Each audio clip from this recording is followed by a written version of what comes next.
You might not think that you have a shopping problem because you're not out here blowing your check on designer bags or other big-ticketed items. But when you take a closer look, you might realize that you're no stranger to mindless spending. A few unplanned Walmart runs, some late-night Amazon scrolling, and suddenly your money keeps disappearing without you even knowing where it went. So what happens when you stop shopping for 30 days?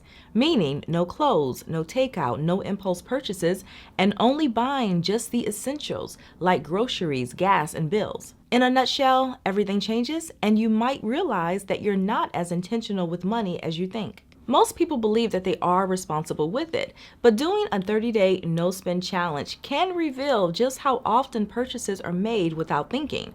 So in other words, random items get added to carts just because they're a good deal, or something on sale feels like a must-buy, even if it's not actually needed, and spending $10 here and there seems harmless, even though those little purchases can add up fast. And it's not until you stop shopping that you start to see how much of your money actually goes to things that don't really matter to you in the long run. Because it's not always the big reckless spending that throws you off. It's often those small daily habits that drain your wallet. But a no-spend challenge forces you to pause and question every purchase. So instead of acting on impulse, you have to actively decide whether something is necessary, and you begin recognizing how much advertising, sales, and even social pressure influence your spending decisions. Likewise, you might also learn that convenience costs more than you realized. At first glance, most spending can seem necessary, but once you stop, patterns can start to emerge, and you might realize that you're guilty of ordering food out of convenience rather than necessity,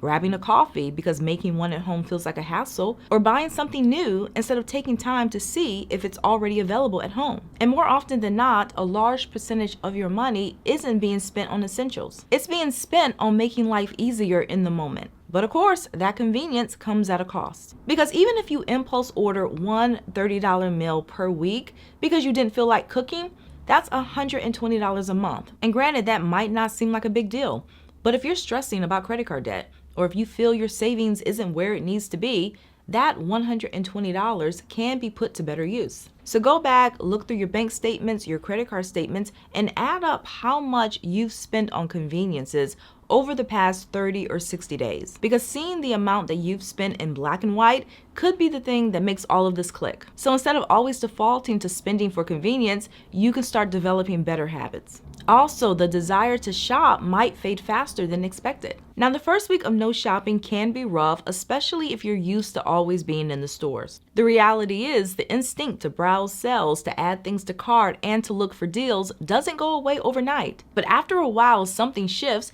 and those urges start to disappear. Because most shopping isn't always about need, sometimes it's about habit.